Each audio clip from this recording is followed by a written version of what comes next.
you ever been on any of the rides on top of the Stratosphere in Vegas? Nobody goes to Vegas as much as you, dude. I mean, if you're unfamiliar with the Stratosphere, it's kind of like the Space Needle in Seattle, but at the very top of it, they have different types of rides.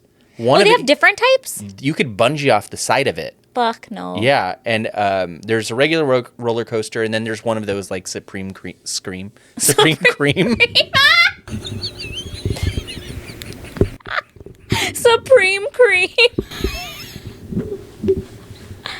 Yeah, one of those. Supreme Cream. That's disgusting. Okay, are you ready to start? Imagine I get sidetracked right now. I'm watching a video. You're watching porn. Yeah. Okay, oh my gosh. So we just dealt with, we did not carpool, but we come from generally the same direction. And holy shit, traffic was fucking insane, dude. It was stupid. I was like, okay, I'm a little bit late. I was going to be here 10, 15 minutes after our decided time. But as soon as I got to the freeway, it was like 5 minutes more. Did you take the 105? I took the 105, and then it gave me that suggestion to save 7 minutes. So I was like, yeah, I want to save 7 minutes. I always try to save. Yeah, especially if it's 7. It's a good number. Yeah, the only thing I don't save is money. Heck no, fool. But they print more every day. So it sent me to the 710 to get to the 91, which if you are familiar with the LA freeways, it's like way up in the opposite direction. Yeah. And it was going to save me 7 minutes, so I agreed. And as I got to the 91, there was a hazard that happened, and that turned into an extra almost half hour. Yeah, it was like we came to the shop so early to be responsible. We actually had a special episode planned for today, and we couldn't even do it because we got here so late. Yeah. But it's been raining so much. I heard that the reason there's so much traffic is because the rain created so many potholes, and now everyone's scrambling to fix them at the same time. Yeah, we're kind of babies when it comes to situations like that, huh? Yeah. It's like we've been so lucky to have the climate that we have, the weather, but every now and again it just fucks us up. I heard on, I think it was on Bad Friends, that El Nino is coming back. Next year? I'm like, that fool hasn't grown up yet? Yeah, dude, like, grow the fuck up. I know. He should be El Hombre by now. I hate kids. Yeah. But, dude, that's going to be fucking nuts. And then we have the Olympics coming in 2 years. Do you know what that's going to do to traffic? I don't know, but I have a good idea, and I don't like it. One of my clients was saying, shout out to Jose. What's up, Jose? He said that we should do Olympic Flash. And I'm like, do you think people would actually get, like, Olympic Flash? I don't. Would you guys get Olympic But what does Flash? that mean? Oh, like Flash designs? I don't think Remember there was that cool little... So the last Olympics happened here, I thought in my lifetime, but I guess it didn't. I just remember the memorabilia and the merch. Do you remember what it looked like? That little, it was like a little American bald eagle. Yeah. That looked like Uncle Sam. Maybe vintage stuff, but he was saying that he goes to the Rose Parade every single year with his family, and he was shocked to know that none of the shops around there do Rose Parade themed tattoos, because he thought, like, I'll go get a Flash tattoo. I would get the fuck out of a Rose Parade tattoo. The whole parade. The whole thing. What? So dumb. Starting with the first float, ending with the last. Shit, I'm out of space. What would you even get? A rose? I would probably... No, I would get a float. Like pick my favorite float of the year. I would do that if I was in New York, like for the Macy's Thanksgiving. Yeah. Is that New York? I would get like the Garfield. Yeah. Yeah. Isn't there a parade in Chicago too? Oh, maybe it's Chicago. I don't know. I don't know. I don't know. I'm not from either one of those places. When you said, he said we should do Olympic Flash, I thought it was going to be like, all right, everybody's painting the same design, whoever finishes it first. Oh. Like games. You mean Olympic tattoo games? Yes. And it could also turn into like shop games, like setups, breakdowns, but it has to be the same exact setup or Remember we breakdown. wanted to do an apprentice off? Yeah. We wanted Luis from Handmade? Handmade, and I guess we're going to have to put our boy Luke in from Bone Deep. I mean, he's graduated, but I think Luis maybe graduated now too. I think I don't know, but yeah, that's not a bad idea. We should make them fucking box. I'm just kidding. but we'll do it organically. You know what he said about you? They ruined their careers by knocking down a whole row at a convention. But I mean, our shop might be too small for games, but we could host them at like different shops. We could host them in a park. A park? Well, I'm talking about like the shop things, like breakdowns and setups and stuff like that. We could take stuff, and then they have to do like the thing where you spin on the bat and like dumb shit like that. And then spin? Oh, did you say spin? Yeah. I thought you said spit. What? I want to play that one, dude. I'll be an apprentice. I'll be the bat. Dude, that sounds like this is kind of like a day event, and then like a trophy ceremony at the end, and then everybody go hang out. Or we could just do it against each other. We can, but let's have a party, dude. I know, I want to have a party. Well, we have our, we haven't really announced it yet, but we do have our Budcast art show that we haven't invited anyone to yet. Yeah, and art is due next week.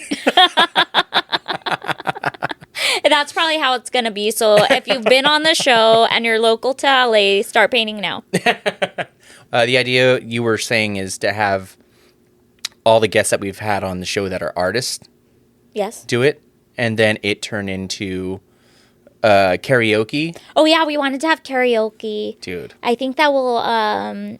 You've never karaoke'd before? One time, and I fucked it up. And it was back when I used to drink, and I got so nervous, did 100 shots, and I got up there, and I couldn't even get words out of my mouth. I've only done it, like, at, like, people's houses. I've never, like, done it at a bar or anything. I would force myself to do it. Ever since you mentioned it, I've been, like, going, like, scanning through all of the music that I know, and that would obviously be something that I already know, not just read it. And yeah, oh no, that's a recipe for disaster. I don't know how people can do that. I don't think anyone actually does that. It's a song they know? Yeah, because haven't you seen the people that just murder at karaoke? Like, they have their song locked in. Yeah. Like, I mean, at each other's houses and stuff. I had a little karaoke thing one time at my old apartment, and like that, I mean, everyone's all singing along, and it's no big deal if you don't know it, but some people take it very seriously. I used to go to this bar in Anaheim. It's a bowling alley. Oh, we went before. It's called the Copa Room. It's a little tiny dive bar inside of a bowling alley. Yeah, I've been to that before for the karaoke. Oh, yeah. Mm-hmm. And this guy that would show up every time, every night, with his own CD of his own songs. Oh, and his name was like Motown something. Yeah. Just Motown. I don't know him, but I remember you talking about him. Of his own songs. That's crazy. And then he would bring like a saxophone for the solo and stuff. Shit. Yeah. And then I saw him dry hump this Asian girl on the stage. My next question was going to be, does he get bitches? He gets bitches. Like aunties? Oh, yeah. Does he wear Steve Harvey suits? Yes. Did he really? He is a king of comedy. Or king of karaoke. King of karaoke. Don't do that to him. My uncle is actually, I don't know about now, but he was like some kind of first place Laughlin karaoke status, like the man. Man, yes. I'll let you guess what side of my family he's on. Your dad's side. You're racist, but yes. Yes, it was the Asian side. It doesn't make you less racist because you're right, okay? What do you call a black guy that flies an airplane? I have a follow-up question. Is it for Spirit?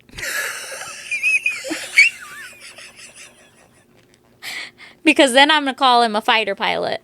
Because they be having to fucking knock fools out that don't act right on that plane. You'd ruin my joke, but you made it better. The answer is a pilot, you racist. Oh. I was like, no, you are not about to say a fucking racist ass joke on here. I heard it on 95.5 today on my way, when I was stuck in the traffic today. Is that still racist? Dude, they had this whole segment on like it was pretty racist. They had all these like things that people have done, like man steals multiple airplanes, flies one across 2 states. That's wild. And which ethnicity do you think it was? And so they have all these callers calling in, and they say what they think, and they reveal if he was white, black, or Asian, or... What was he? He was Asian.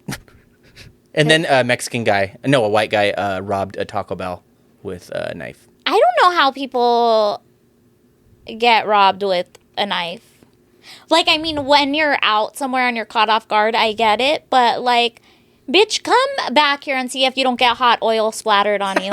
But also, too, I suppose, if you don't own the Taco Bell, fucking take the money. I don't give a shit. But a lot of these businesses, that's their policy. They're not allowed to do anything. Like, if somebody comes, like, even if, like, there's no weapons involved. Yeah. If they go up and say, give me everything in the register, they, like, have to do it and not react. And not react. They're like, I mean, not react. They have, like, one tear. They're trying so hard to... I mean, yeah, totally. Do you remember back in the day, I wonder if this happens in other states and other counties, there was the guy, the art supply guy that would just go to tattoo shop to tattoo shop. Everybody knew that guy. And he said that he would just walk out with shit from, I don't know, I don't think it was Michael's. I think it was Michael's.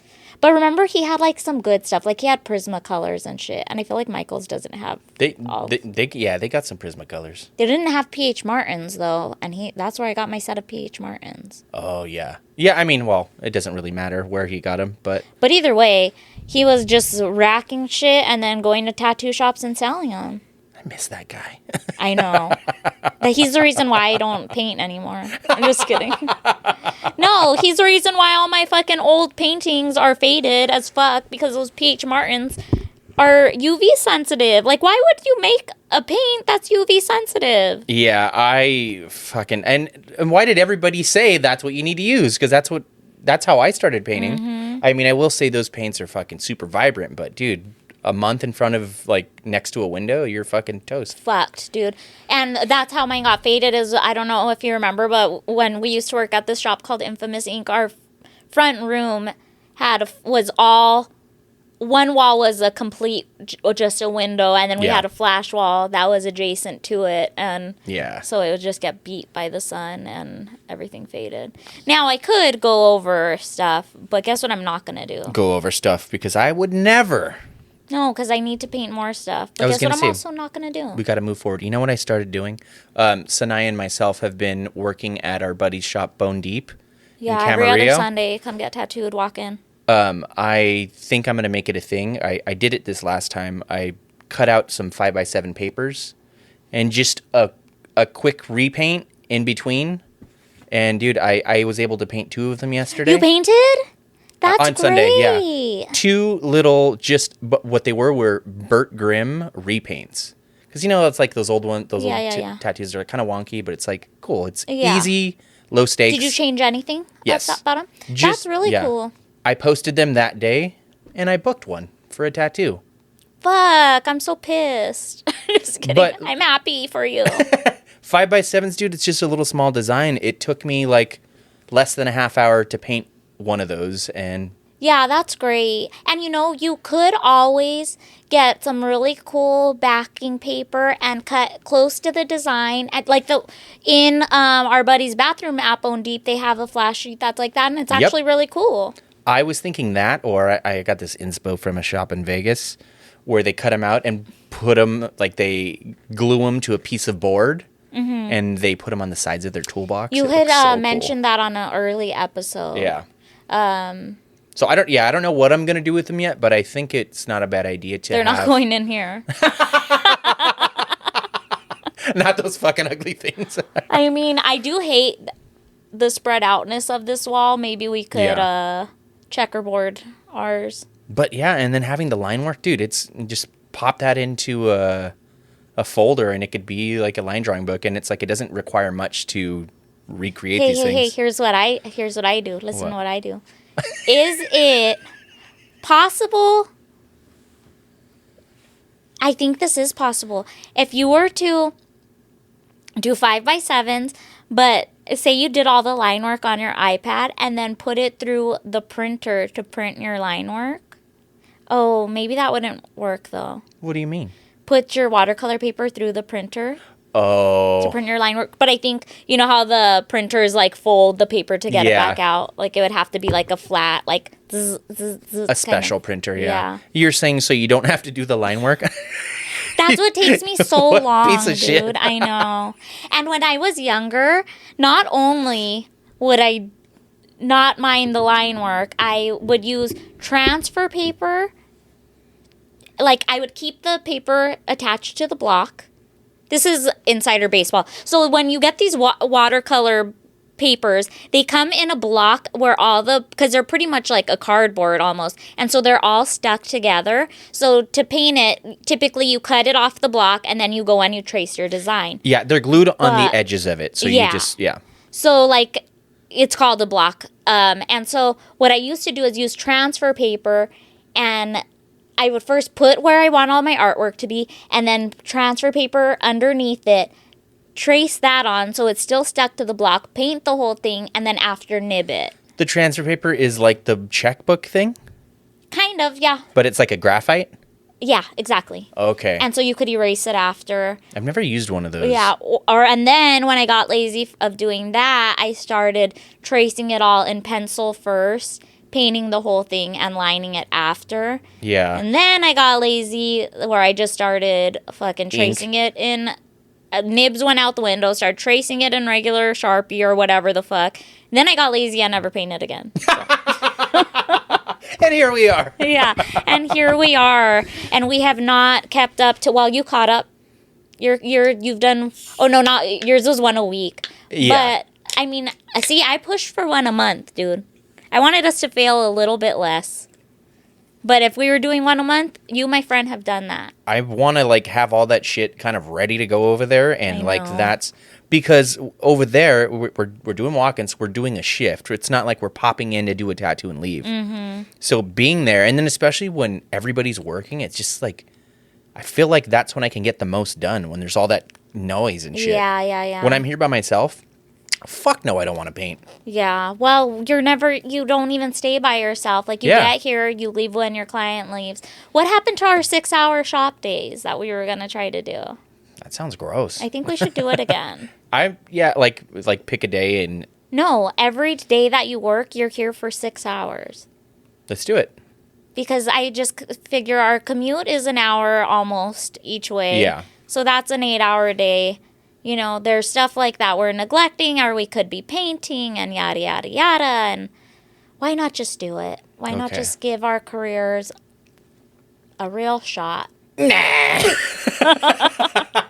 So that's why. So I cussed out a Karen yesterday at the library, and let me tell you guys what happened. I just picture you whispering because you got to stay quiet. Oh, yeah. Not in the library. I was in the parking lot. And, okay, let me paint the picture really quick. It's not that important, but it kind of is. So, I was turning into the library. My light is green. And so, the way the library is it's right by a walking trail. So, where the turning lane is in front of a crosswalk. There is a gap to turn in, and then the crosswalk goes behind you because it's also a bike trail, whatever the fuck, okay? So, as I'm turning in, there's a man in a wheelchair that he's missed his... Or wait, no. I was letting him go. His opportunity to walk. He missed his opportunity to cross the street, you piece of shit. Well, it was just taking him a little bit longer. And so I'm like, whatever, like, no sweat off my balls. He's taking longer. Who cares? So he's, whatever, he finally gets into the parking lot. And as I'm about to turn in, a work truck, what? I was there, so she told me what happened. I'm already thinking about how everything played out. A work truck is trying to get out, or they don't see me about to turn in, so now they're blocking me. So now another light has gone, but I'm still not in the fucking crosswalk, like, at all. And so I'm in that place, remember, crosswalk, empty space, driveway. So he's like, oh, like, my bad, whatever. So finally he gets to go. Well, no, first the lady yells at him that he needs to go. This fucking Karen. And I should have known she took life way too seriously when she was on a leisurely stroll in head to toe Patagonia. Like she's climbing the fucking Rockies, right? So she starts yelling at him to go, which is like, bitch, you don't know what he has planned. Like, he's like waiting to make sure traffic is stopped. And then she yells at me, and I had the fucking time. She's jaywalking, not in the crossing walk, or the crosswalk. Crossing walk. You could... Yeah. Crosswalk, sure. And she is losing her mind. And I rolled down my window, super calm, and I said, what's your problem, you dumb bitch? Because she's like losing her fucking mind. You should have called her Patty Gonia. That may have been her name. Maybe that's why she was so entitled. And obviously sponsored. I said, what's your problem? What's your problem? And she's fucking yelling at me. And I told her, look at you. Look how worked up you're getting. You need to calm. And she's like fucking losing it and walking away. And I told her, you need to calm the fuck down or you're going to give yourself a heart attack, lady. And like, I'm talking to her like this, but I am calling her a bitch and cussing her out and shit. And then finally, I'm finally able to turn into the parking lot. Now everybody has crossed safely using the proper crosswalk that is behind me. And then when I got out of the car, I didn't realize that the security guard. Do all libraries have security? I've never seen that before. But also, I've never been to one. He doesn't read.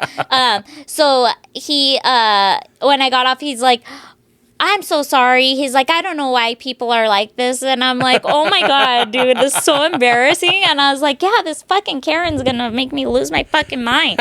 Whatever. But then we became friends. And dude, that would have pissed me off so much if somebody told me something like you told her. Look at you. You're getting all worked up. You know, she felt this big. And that's why I didn't want to be like... Yeah, if it was like a younger person, then it would have been like, fuck you, you dumb bitch, blah, blah, blah. But I just knew that I like had to make her feel like a fucking dummy. She didn't yell at the guy in the wheelchair? No, she wasn't even there to see the guy in the wheelchair. Oh, okay. I mean, they probably crossed paths in the parking lot, but... Jesus. Yeah, so it was just a fucking mess. Anyways. Did you know that people can't stand being in wheelchairs? Why? Their legs don't work. Or they're just lazy. Or they just want to get to the front of the line at Disneyland. Dude, that shit works. So I'll do it again. Oh my gosh. You know how supposedly Six Flags is closing? Yeah.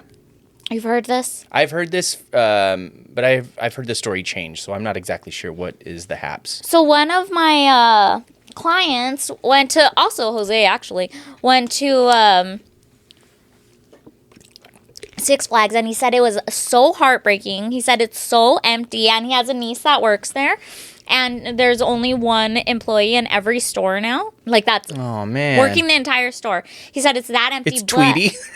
Oh, he thought it's like what clothing. But he said that he was able to walk onto every single ride.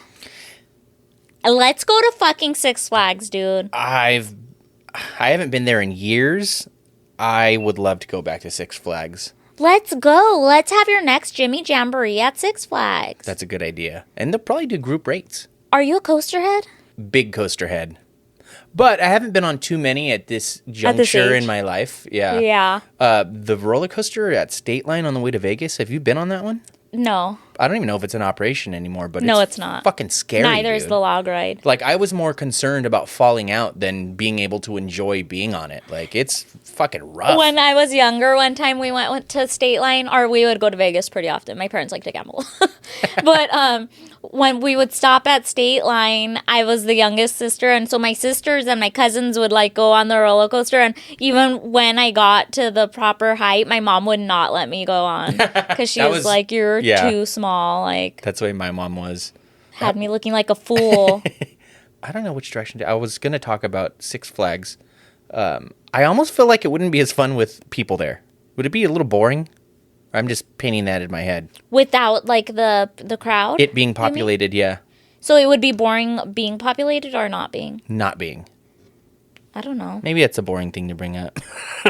Why do you want to be able to fucking work jokes on strangers? Yeah, that, and just like people watch, just all the action and all that. No, definitely. I think that's true. Jose was saying that his niece that works there was like, if you she was like, Theo, if you come or if you want to come when it's really empty, a Friday night is dead. A Friday night? That's what he was saying, like, that it was actually sad to see it like that. He's like, because I just remember, like, being a kid and going and, like, the characters out and shit. Yeah. And, like, now it's just, like, empty as fuck. But maybe we go get a job at. Just kidding. Well, they're not hiring for sure. Have you ever been on any of the rides on top of the Stratosphere in Vegas? I've never even been up the Stratosphere. Dude, those rides are fucking wild. Nobody goes to Vegas as much as you, dude. They have this one. If you're unfamiliar with the Stratosphere, it's kind of like the Space Needle in Seattle, but at the very top of it, they have different types of rides. They have different types? You could bungee off the side of it. Fuck no. Yeah, and there's a regular roller coaster, and then there's one of those like Supreme Cream. Supreme Cream. Supreme Cream.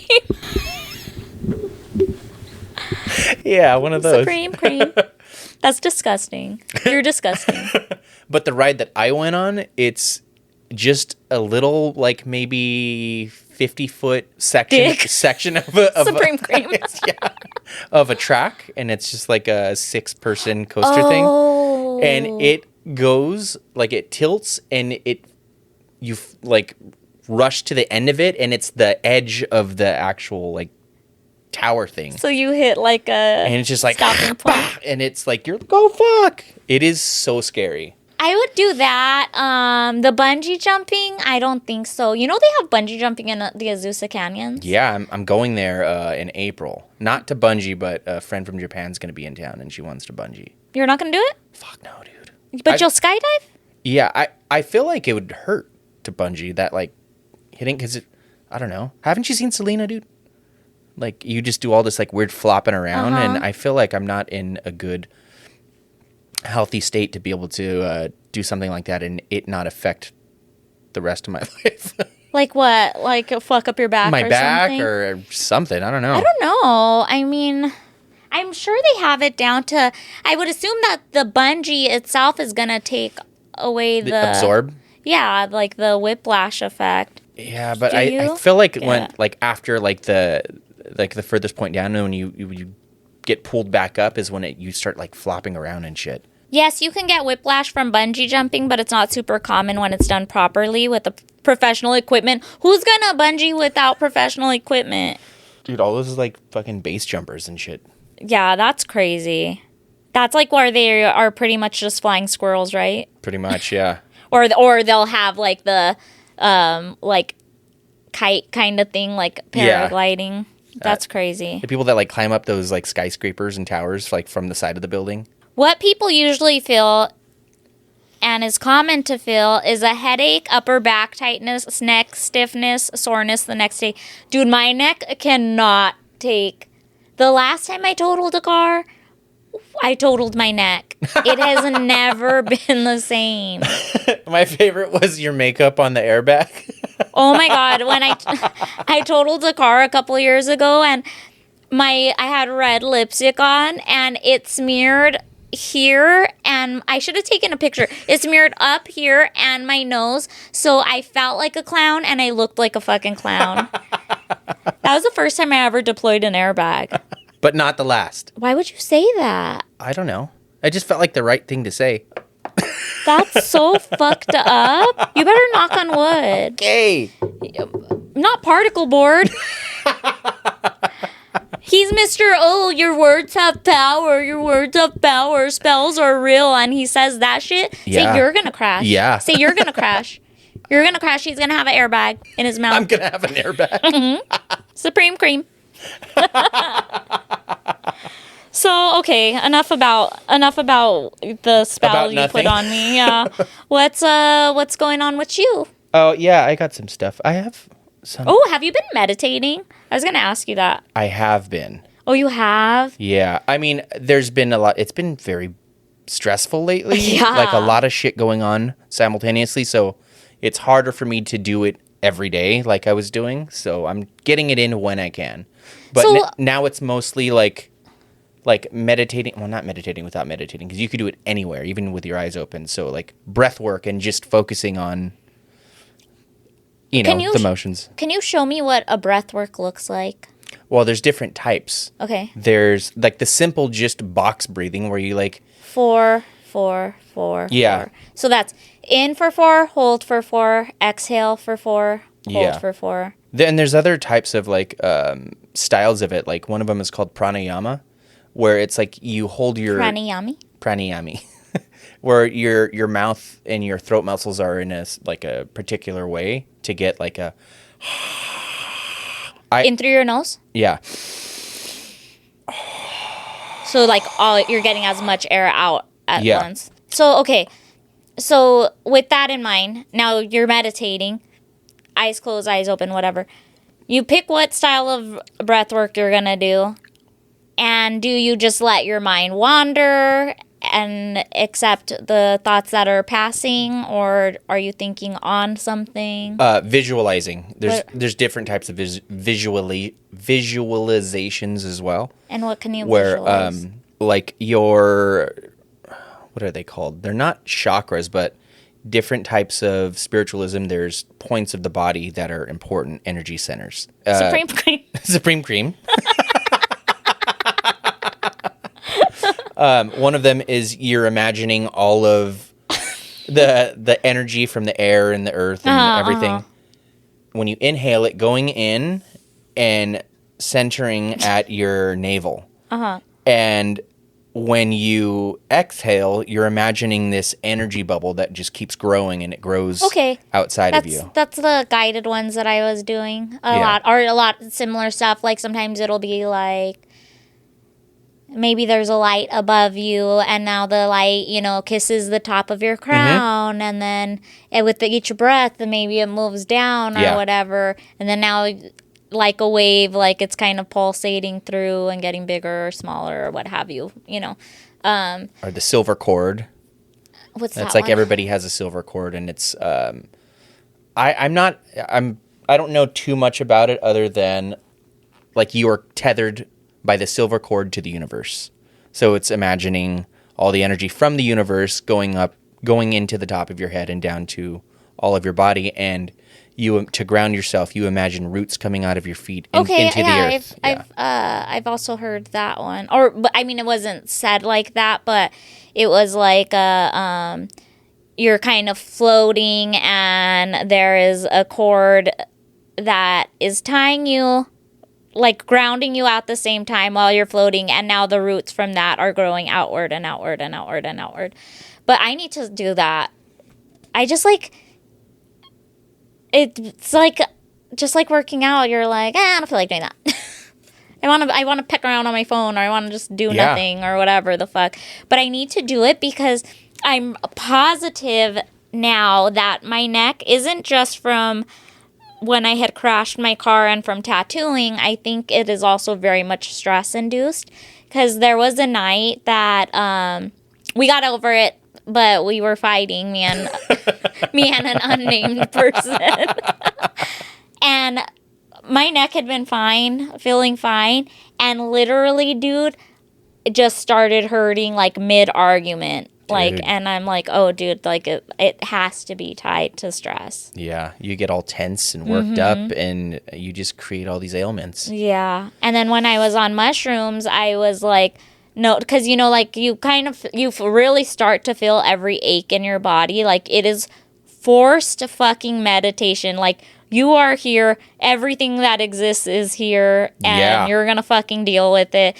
And like the last time I did it, I was in a comfortable position because we were in one of those like lie down theaters, and I just like noticed like that this is my norm. I am arrested in this state, and I like had to keep like okay, like relax, like breathe, like untense your shoulders. And I noticed that about myself like over 10 years ago. Like, I would just try to I don't know what the word is, like, see what my current state is, or just kind of like a self-checkup thing. And it's like, fuck, dude, why do I feel like I'm about to, like, take a punch from somebody? Like, I'm like... Yeah, weird, and then I would, like, ask myself, like, can you relax? And then it's like, oh, yeah. Why the fuck was I doing that? Yeah, I think, I don't know, it's anxiety, trauma, fucking life, stress. I remember when I was super little and I couldn't sleep. I've always had issues sleeping. I would act like me and my imaginary friend, Michelle Tanner, were having a competition on who could keep their eyes closed the longest. And so I would make myself keep my eyes closed. And then I would do what I didn't know was a body scan, but I would be like, okay, relax every muscle in your toe. And then now I like creep up. And it's just like weird that you have like that. What you were doing was a body scan, right? Like that you kind of know what you need, but we're so distracted that we forget. Yeah. Even like right now, I just like cracked my neck without even thinking about it. Like you just know what you need if you would just take time to listen. There's a lot of people that I listen to about spiritualism. There's this one guy that channels like extraterrestrials and stuff, and he gives people like these guidelines of how to live to either like unlock intuition and all of these things. And it makes sense at like a scientific level, where he tells everybody, like, anything you want to accomplish, you have to chase your passion. Like the next exciting thing, if you're doing something that you're stoked about, like that's when your frequency raises. So it's like I could be playing guitar and then it's like I think of like, oh man, I have this idea for this drawing, whatever, and you fucking just switch to that. Anything, calling somebody, visiting somebody, follow your passion and your frequency will raise and you'll like free yourself of all of like the negativity. And it's a simple formula, and I've been trying to stay present and focus on what it is, but my obstacle was because of how I've been feeling, you know, kind of depressy, stressed, anxious. Stressy. Nothing I was thinking of is like giving me that like excitement, like, oh yeah, I want to do that. Mm-hmm. So I think I'm pulling out of it, and I'm gonna be living life. That's good. That's really good. That's what I was feeling like this week. Like, since you already pretty much edited the next episode, James is now editing the podcast too. I'm like, dude, like, I have like so much time this week. Like, because remember before I would always be working on some random DIY project or like, and I just like haven't done any of that. Last night I went home and I cleaned my house. I'm like, this is like, I don't know, like, It does feel like a weight off my shoulders, and I think I'm right there with you, and I'm going to apply that to my own life. I'm going to just follow my passion. And it could be the tiniest thing or the largest thing, any size. As long as you're doing the next thing that's more exciting than you're already doing, it's like the answer to life, like simply put. And like, yeah, and and it doesn't have to be exciting in that it's going to pay you back in some way or whatever. It could be doing a puzzle. It's just for what it does to you. Mm-hmm. Yeah, and you know, my I want to leave. I was going to say, well, that's going to be an issue. My therapist was asking me that, like, what's something, like, that you do to, like, for you? I literally don't even know what this bitch was talking about, to be honest. She's like, well, like, and I took it as offensive. Yeah. Well, she was like saying, she's like what brings you like peace, and like she's like it could be like going for a walk, and it's not the same as something that distracts you. Because she was like saying how sometimes you have to be distracted, like sometimes you have to just let yourself like play a mindless cell phone game and watch TV or whatever, you know. She's like, but there has to be something in between that and obligation, where it's like, you know, I do enjoy walking, so why not go outside and go for a walk? Or why not, like, I don't even know, like, I literally don't understand what she fucking meant.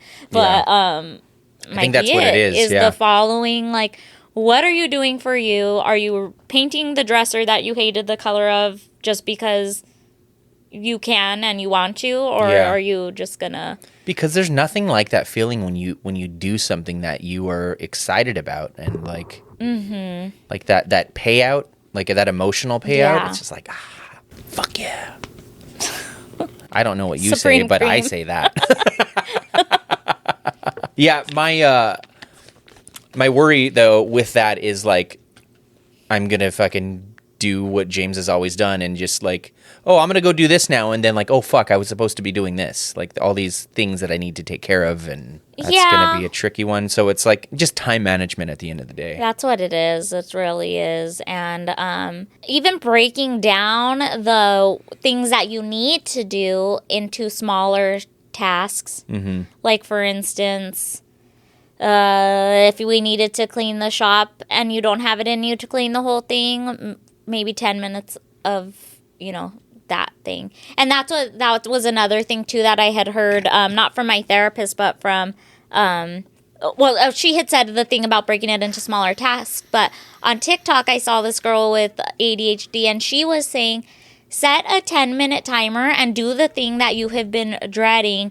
And the thing with ADHD is we're so addicted to dopamine that once you get started, you're like, oh, fuck yeah, I'm killing it, whatever. And then, like, all of a sudden, dopamine, like, you typically are going to want to work out for more than 10 minutes, even if, and then that's, like, a win. But if not, you did 10. Fuck yeah, I'm killing it, dude. Like, that's the way, like, always, like, I hate to clean up and stuff, like, organize, like, my bedroom or anything. And it's like, once you get going, it's like, you just don't want to stop. You're fucking in the even zone. when you have to. But do you know that's how I clean my house is I do 10 minutes in each room every day. I heard you mention that a while back. 5 minutes in the bathroom, 10 minutes in every other room. That's all I got in me. And then but before that, I used to do one room a day for 30 minutes. And then before that, I used to do, I would set a 30-minute timer. And if I had to go put something away in the bedroom, like, say I'm in the living room, I find something I have to put away in the bedroom. Now I'm in the bedroom, I do whatever takes me to the next room, and I just call it, like, buzzing cleaning, where I'm just like a bee, like, flying around to, like, the next thing. But that's all I can do, dude. I'll never be the person. I'll never be how my mom wanted us to be and wake up at, 8 a.m. on a Saturday morning and clean for 2 hours. Like, it's just never going to happen. No. Just to have to get up. That's why I always miss school. I was always up late. That's so crazy, dude. My house was so strict about bedtime and getting up. Even on weekends, my mom would be like, you're not going to sleep all day. Get up. And then we had church on Sundays every Sunday, so then we were up early for that too. And I'm like, why can't we go to the 12 o'clock service? Like, why do we have to go this early? Yeah. Ugh. But you're just a piece of shit. You never went to church. You never went to sleep. You never... said bad words. Yeah, I got to say bad words. Yeah. And look at... I miss being a kid. And that was me following my passion.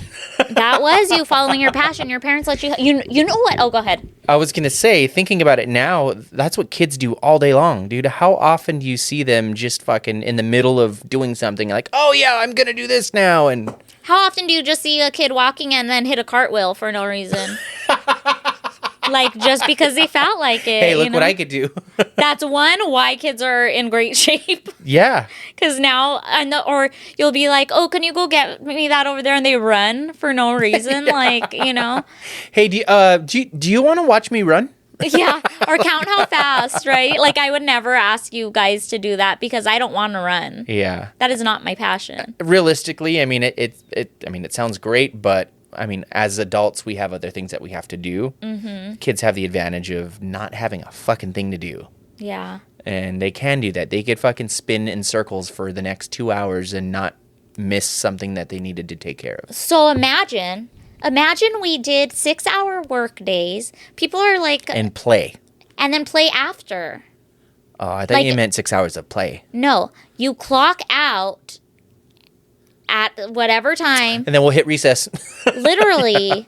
Because then you would be like, all your tax stuff is prepared because you were at the shop and you only had one appointment and now you had 4 hours to, do other things that you need to do. And then you don't have this rain cloud over your head. I saw your shoulders go up when I said tax. What? I don't like this podcast anymore. Anywho. No, the following your passion thing is great. That's great. I need to implement it. I need to do it. I need to do things for me. I need to get back to open mics. And No, I don't need to. I want to. I want to and I will. you will. And spiritually, that's when I was saying, like, you unlock all these things. Mm-hmm. And you're able to, I mean, it's called channeling. When they say, like, when you're in that zone, that is when your body receives Supreme cream. the supreme cream your pants. The spiritual supreme cream of the universe. Well, you know, Supreme cream. I don't really believe in that portion of it, but I do believe that it would be great psychologically. And why not? Like, it's two roads to the same path, or two roads to the same destination. Yeah. And dude, Right? I'm sure that's why kids see ghosts all the time. Because they're following their passion. Yeah. They're just fucking. So do you not want me to follow my passion or what? Oh. I'm like, because that's one way to I'm not get gonna me do off that of it. Yeah. I don't know why you're so obsessed with seeing ghosts. I don't know. Maybe it's my passion. Maybe that's my passion. I did do, when I learned about that, I did follow. I was in the middle of doing something that I was enjoying, and then I was like, oh, this sounds better. And I designed a new shirt. And maybe and then you were looking at it as not an obligation. Yeah. Dude, that's another thing, is freeing up my editing time, because I have not been able to draw in forever. Like, even this morning, I woke up at 6:30 and I had time to get dressed and post, and that was it. I had to be out the door because it's like, it's not only editing a clip, it's also now putting it into another app that will add the captions and do the things, and then all these different platforms. It's insane, you guys. Do not start a podcast, but please keep watching this one. I released a book. You sure did. I released a book. And it's selling, which I was pleasantly surprised. No, but it turns out shipping is not his passion, so you guys can stop buying. So I pulled it from the shelves. Yeah. But I wanted to get your opinion on that. It's a book. I specialize in these Cupid doll tattoos that are caricature style. Celebrities, pop culture. Why don't you just grab your book? Now, it's only pictures because you guys know he can't read. What does this say? All right. So this is my book. I call it the Cupid Archives, and it is Tattoo Ready Line Drawings, Volume 1. And it's just filled with line drawings for any tattoo artist to just run it through the printer and tattoo it as is. And how many are there? There are 50 of them, and that's Borat. Wow. But the reason why I brought it up is I wanted to get your opinion on it, because some people were I don't like it. About it being like a specialty thing that, you know, I've been doing them for I don't know how many years now. Uh-huh. Just giving them for other people to tattoo, and it's like not me doing them. You know what I mean? Like, they're able to tattoo your designs. It being a specialty. Do you think that's bad? What, to give that away? Yeah. Not really. It's no different than a flash sheet. I guess that's true. Yeah. I mean, you just made it easier for people by having the line work ready to go. Yeah. But if you made if you made that many flash of that many Cupids, you wouldn't think twice about it. Now, are you saying it feels a little bit more like it's leaving you in a vulnerable spot because that Cupids are your bread and butter, Yeah, where you're like, their flash sheets just your ideas? Exactly. Like, it's my thing. You know what I mean? I think it won't do you any good to sell them at conventions. I didn't think about that until a couple days ago, and I was like, fuck. Maybe I should write a disclaimer. If I'm at the convention, you can't have it out, but they bought it. No, you can't do that. That's not, you have no right to do that. Now, I think maybe you have your book out and you take, at the convention, you can sell it, but you take orders and money and then have them pick the book up from you on Sunday. Yeah? That is a good idea. Yeah. But I would imagine Like- over time, I go to another convention and they're already going to have it. Yeah, but who's really going to conventions with tattoo books? I mean, some people do. I've seen it quite a bit. Mm-hmm. But also, like, another part of me, it's like, who the fuck do I think I am? Like, it's fine. Like, they can do it. I'm going to do it my way. Like, even if somebody has the Yeah. same lines, it's going to look different. I'm not saying mine is better or anything like that, but Right. I ultimately, just felt okay with it. I've been doing it long enough. I feel like ultimately it's resource guarding, which is understandable since the tattoo industry is in such like this weird state. But, and I don't think it's necessarily a who do I think I am situation, but I don't think it'll hurt you too much. So it's for sale again. I'm putting it back on the shelves. But I mean, I don't know, especially in a convention, because they're not going to be like, oh, this guy is here too, Bruno, one of our tattooer friends, he commented on it when I posted. He was like, dude, I'm going to be so busy at Viva. And you're like... And that's why I was like, oh shit, I didn't think about that. But how many are in there? 50. There's going to be people that want Cupies that are not in that book. Yeah. Or want a Cupie that is in that book, not in that outfit. Yeah. So... And it was also like another reason to kind of like promote myself too. Like I put on the back, like, if you tattooed one, use this hashtag and I can repost it and stuff. So it's like cross promotion and all that. What? You're like, so they'll all come funneling back to me. Tag me in the picture of your tattoo. Just finish this. And you'll be like, nice try, bud. You sure did that tattoo. Buds, I'm stressed. I need tattoo supplies. Life is expensive, and everything costs too much right now. You are not alone. A lot of tattooers are broke as right now. I'm not, but I know that there's people that feel the exact same way. Seriously, you need needles, ink, medical supplies, and suddenly you're doing math you didn't plan on doing. Yeah, and we all know tattooers can't do math, which is why we're really excited about this. We just partnered with Kingpin to celebrate their 30th anniversary. Yay! Kingpin has everything.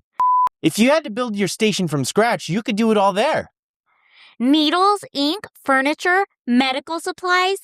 They have everything you'd need from start to finish. And this is the part that actually helps right now. We've got a Budcast exclusive code for our buddies. You get 15% off of your order. So whether you're restocking or just trying to save a little, this helps you out a lot, and it'll greatly help a tattooer DIY podcast. Shop KingpinTattooSupply.com. Use code TattooBuds15 at checkout to get 15% off your order. Happy 30th anniversary, Kingpin. And happy savings, buddies. Remember Modang? Do you remember Modang? That was how I was going to bring this up. Oh, yeah, I remember Mudang. I'll cut Do you that. remember how cute she was? Yeah. I said you could leave it in. You could leave it in. People could see the way you act. The way I am.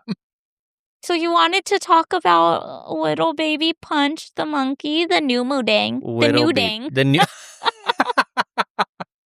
Yes. What do you?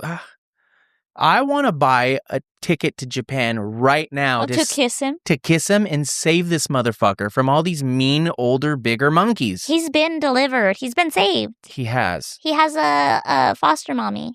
But now I just want to go to kiss him. I want to kiss his forehead. Yeah. So Punch the monkey, if you guys don't know, we're not going to insert the video of these motherfuckers being mean to him. Why?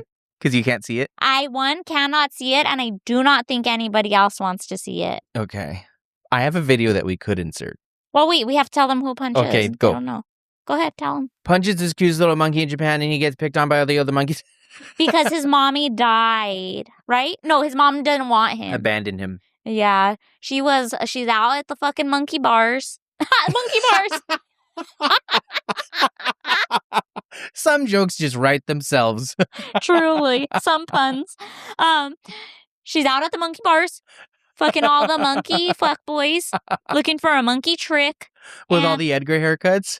Oh, yes, you just know it. She's probably smoking a monkey vape. Oh, dude, those are sick, though. You're like, hey.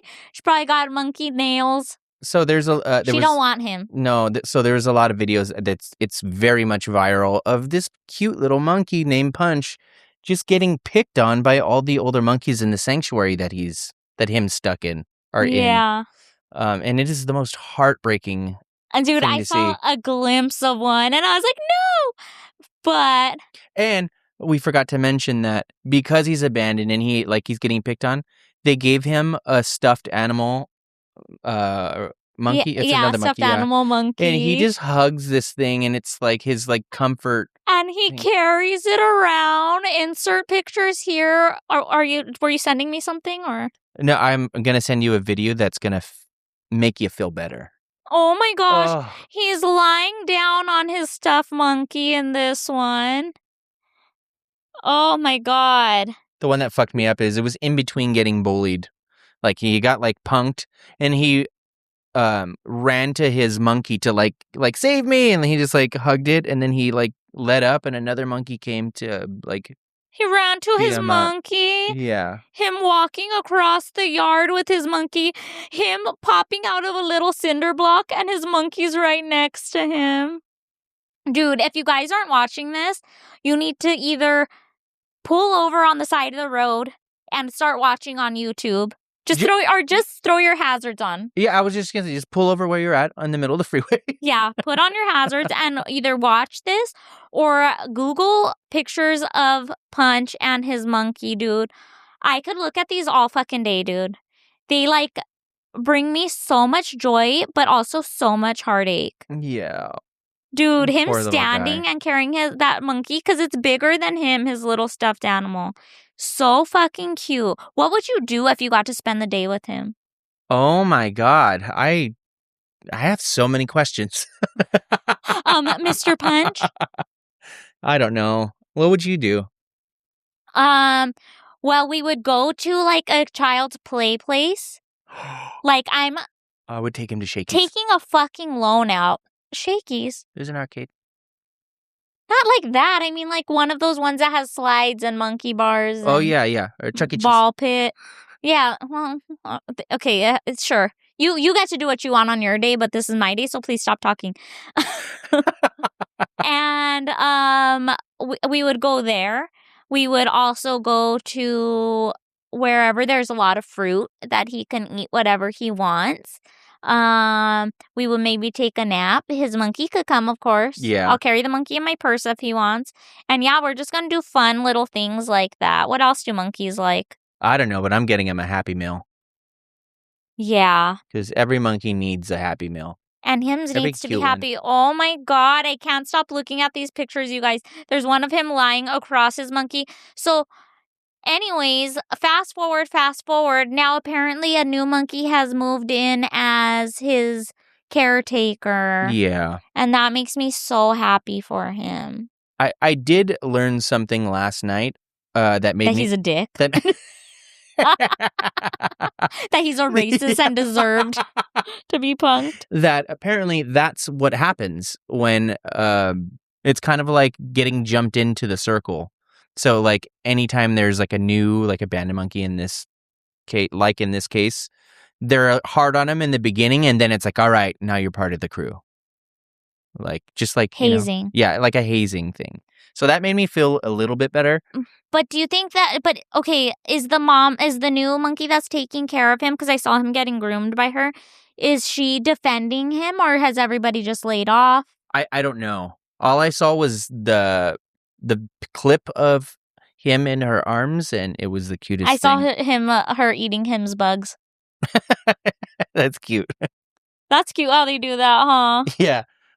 So I found this video, and it made me feel so much better because somebody used AI and made a video of him getting his revenge. Oh my god. Okay. And it is so good. Okay, so it opens up with Punch doing a 2-leg kick to a big monkey's face. Now he's doing somersaults onto a monkey's head. Oh my gosh, roundhouse that's kick. so funny. Oh my gosh, shots. Boom. Dude, that monkey just caught a 6-piece off of this. Oh my god. God, this is so funny. And it's funny because when the impact happens, you guys, it slows down like how fight scenes in a movie and like you see the ripple of their skin, huh? Boom, boom, boom. 6-piece, 8-piece, boom. I love that for him. Love it. I like how he's doing the like flips in the air, like somersaults into a fucking dive bomb kick. Yeah. What, that monkey missed him? He fucking juked one monkey. That is so cute. I had seen, you know, that Good Shirts clothing company? Yeah.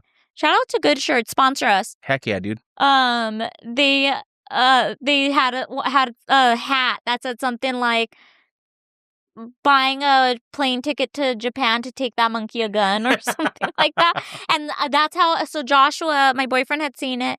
And he's like, damn, they're fast. He's like, they already have merch. And I'm like, what monkey are they talking about? And he's like, oh my gosh. And he told me about him. And he's like, check this out. And I'm like, don't show me where he's being picked on. Yeah, and it's like, so sad. In the scrolling is when I saw it. And it was so sad. Shout out to Punch. Shout out to little baby Punch, dude.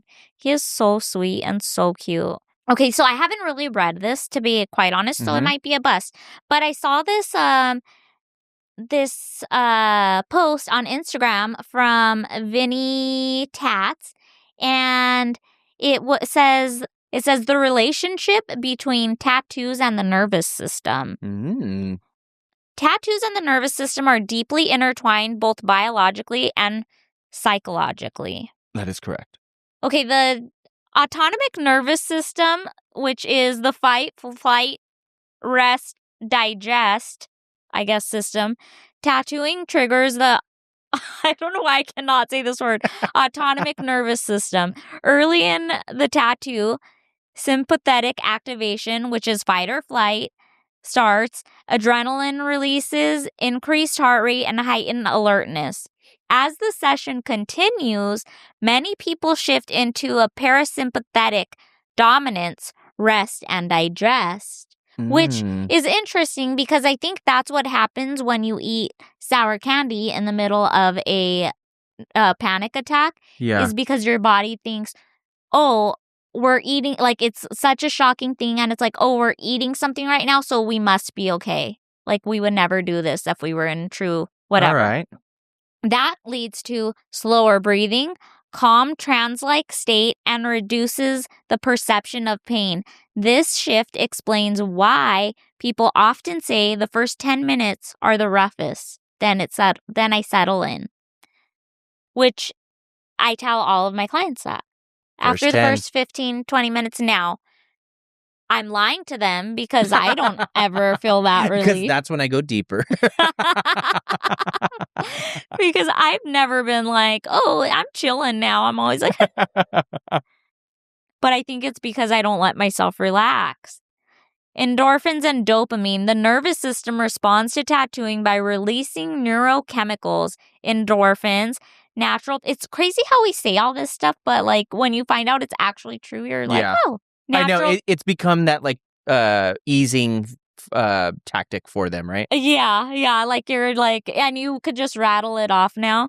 Like I don't even know where I got that information so early on. Endorphins, which are natural painkillers similar to the runner's high. You were calling them endolphins? The dolphins are going to take care of it.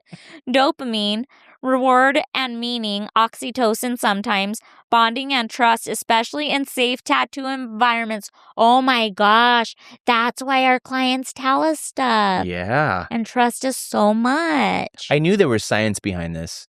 I remember you asking, I think maybe Pablo or something about it, but he wasn't. Oh, yeah. He just said maybe it was the stranger on the train theory where it's like low stakes venting, you know? Anyways, especially in safe tattoo environments, this biochemical cocktail can produce euphoria, emotional release, calm focus, or even a sense of catharsis. This is one reason why some people describe tattooing as addictive or therapeutic. So it's like a real-life truth serum, in a sense. Because these people tell us some crazy shit sometimes. Mm-hmm. And it's funny because it's even people that are like, there will be people that are like, I don't know why I'm telling you this. Like, they're like, I would never just do this, you know? Tattooing directly stimulates the peripheral nervous system. Tattoo needles activate pain receptors in the skin. These signal travel through sensory nerves to the spinal cord into the brain where pain is interpreted. Different areas hurt more because of higher nerve density, thinner skin, proximity to bone or major nerve pathways. This is why ribs, hands, feet, neck, spine can be more intense. Makes sense. Yeah. And remember I was telling you my cousin that does the brain mapping said that wherever you're ticklish is the most painful. And that was also something I always said based off of vibes, no evidence. I just was like, Another thing that I hear a lot too, it's mostly clients, and it's them assuming, it's like, oh, I have more meat here. And like, I always tell them, like, that has nothing to do with it. I don't think it does. Like, it could be, it's just where your nerve endings fall. Uh-huh. And yeah, I don't know why I let it bug me so much. Because they say it with such conviction. I think that's what it is. And it's usually the friend of the person getting tattooed. That's what I don't like. I don't like when someone comes with a friend and instead of being like, you're okay, they're like, oh yeah, they're like taking over your job, or they're being like the opposite of a Lamaze coach. They're like, oh, it's going to hurt right there. Oh, dude, you're getting it there. That's why this, that's why that. And you're like, there's like literally a professional in the room. Trauma regulation and reclaiming the body. For many people, tattooing interacts with the central nervous system in a deeper way.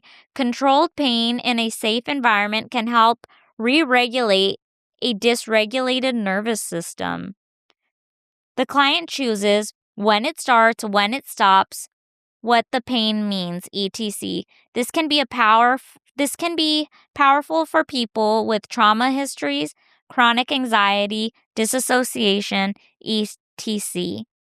In this way, tattooing can act as a way of grounding someone back into their body.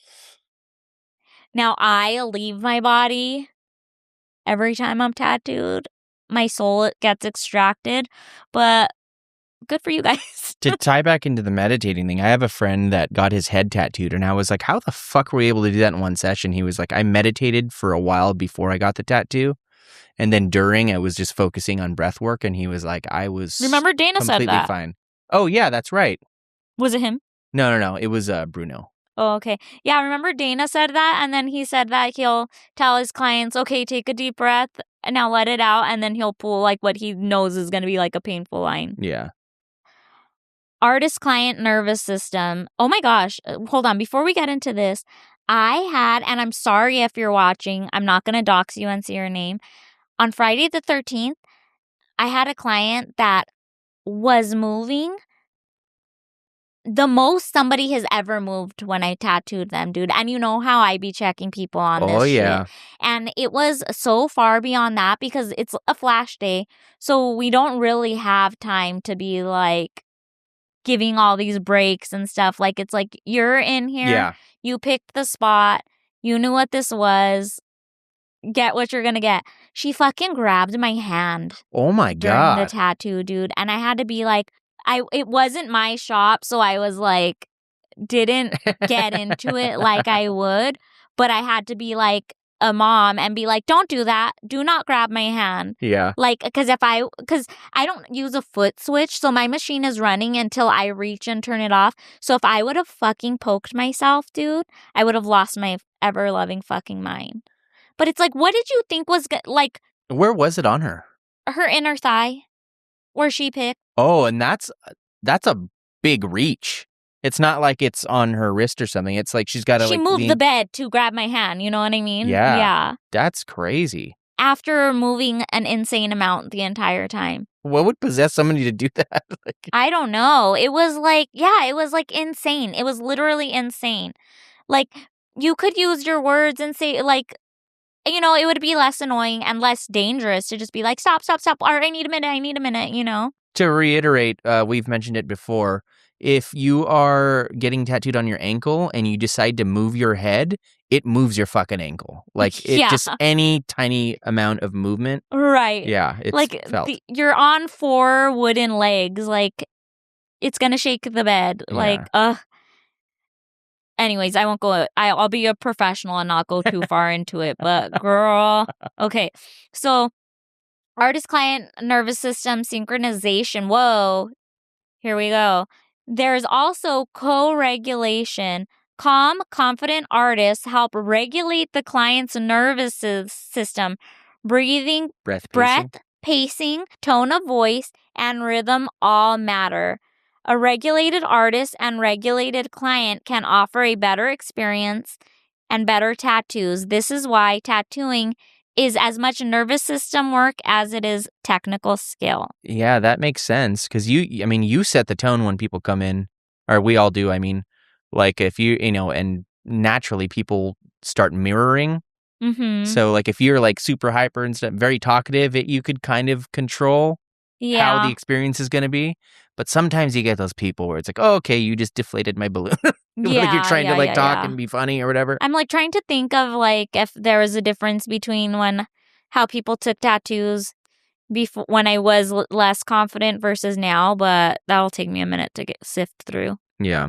But do you think you have any off the top of your head? Like I don't think so. And remember you used to tattoo that one person like once a week and they would take the tattoo so bad every time, but still get tattooed once a week. Yeah. I wonder if that had something to do with you like being new to the style they were getting, like, or just anticipating how they being that familiar with them. Like it's like I knew it was going to be a thing, and it's that makes sense. And then they had such a big personality too that like, I mean, even if you were trying to be calm and stuff, like I could see how you would easily get trumped in that situation where it's like, no, we're on my level. Like I know you're trying to be calm, but we're on my freak out level now. And I don't even know why I'm on this track. Yeah. Meditative state and altered consciousness. Extended tattoo sessions can induce flow states, meditative awareness, steady needle rhythm and sound with controlled breath, focus, and attention equals nervous system entrainment. Entrainment. What is entrainment? I don't know. I've never heard of that before. Is that a word? Entrainment is the process where two interfacing oscillating systems synchronize to share the same period, phase, or frequency. So the two people syncing up pretty much. This mirrors practices like Zen, chanting, drumming, repetitive mantra. Imagine you're drumming with your client. Like drum circle style. Yeah, but I guess it does that. Like it mirrors practices like so. Okay, many traditional tattoo cultures intentionally use this effect. Dude, there's sometimes I was saying it like you start aligning frequencies. Sometimes I'll get these random clients. It could be a first time client, and it just you feel the like how you're just met with the same kind of energy, and it makes me in such a good mood where I'm like, you want to go get pizza right now? Like, yeah, you know what I mean? Like it could be just a random, but you just hit it off. Everything kind of aligns, and it's just a great experience. Yeah.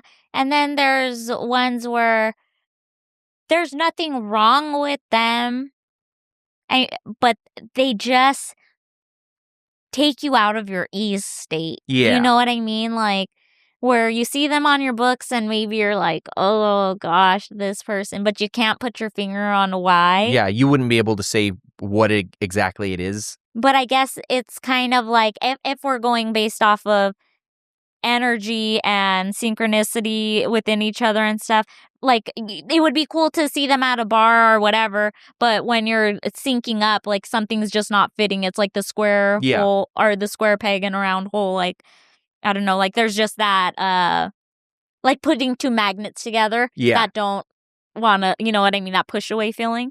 Memory and meaning. Tattoos become neurological encoded memories. The brain links physical sensation, emotional state, and visual symbol.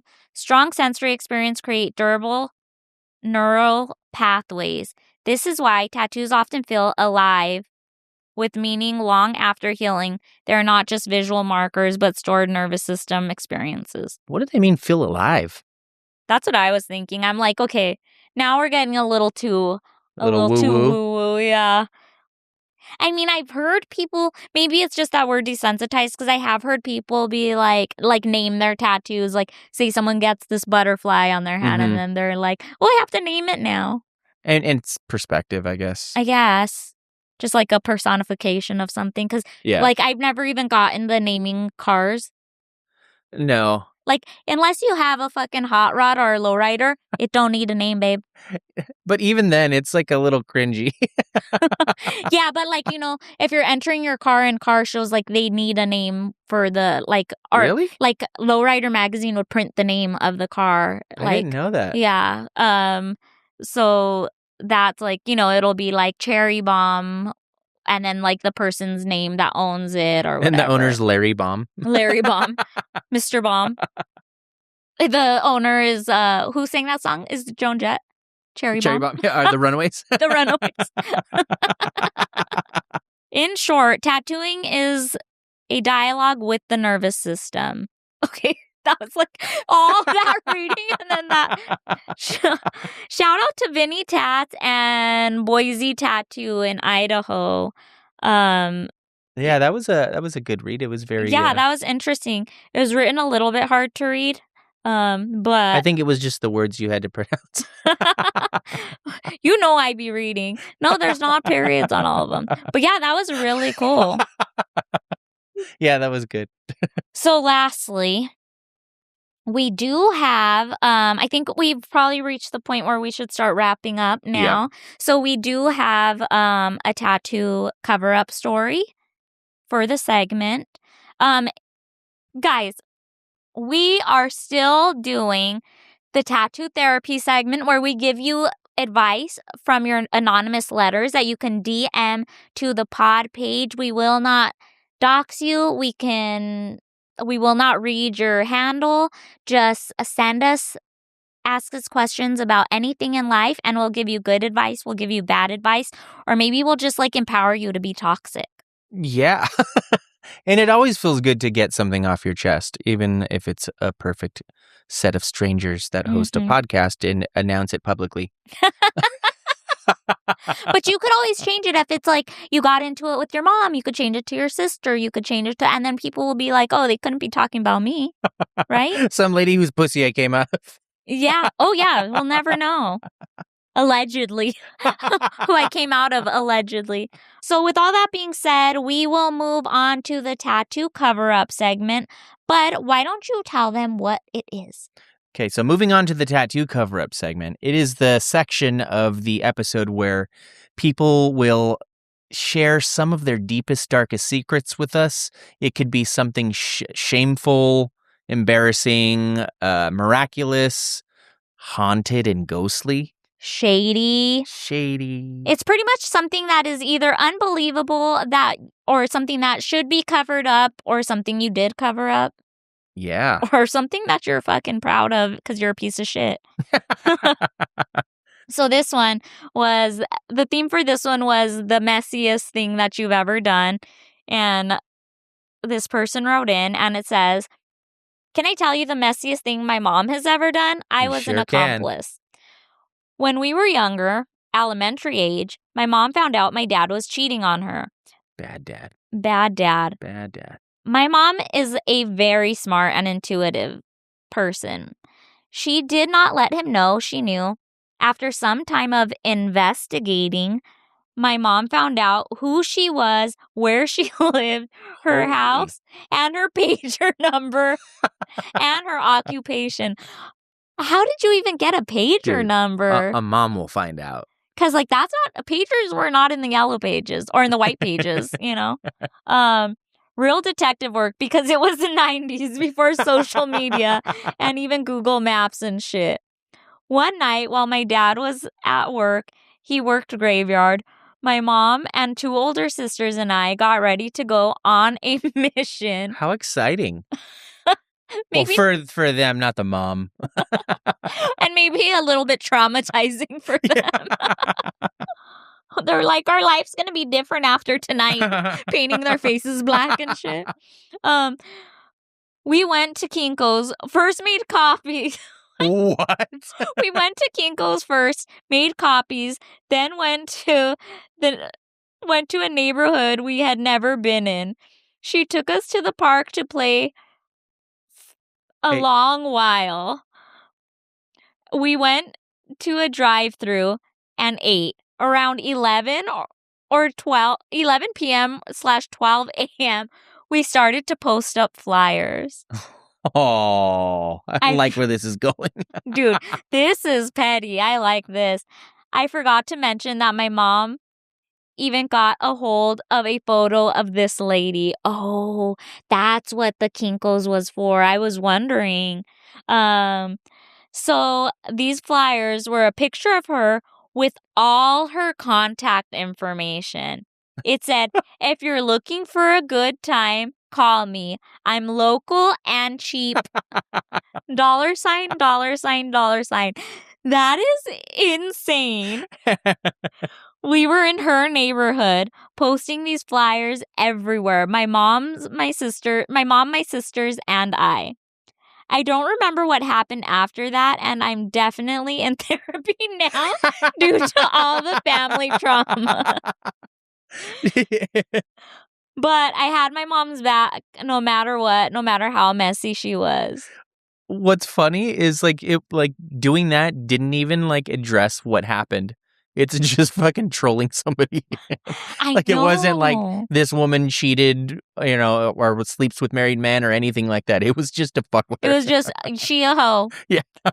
P.S. That bitch deserved it because she knew my dad was married, and my mom's last straw was when that hoe called my house and spoke to my sister and had the audacity to ask, do you know who I am? And my sister panicked, and I took the phone from her and talked shit. In elementary school. And talked shit, then told my mom. Mind you, I was in 5th grade. Therapy is helping. That's what we're fucking talking about. Yeah, that was good. That was nice and nice and juicy. And it was written well, and it had punctuation. Oh, man.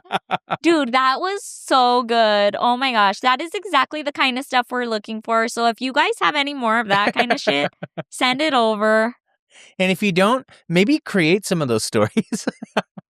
And on that note, we will keep you guys posted about our Tattoo Buds art show. It's going to be in downtown LA sometime in April. We believe the first Thursday.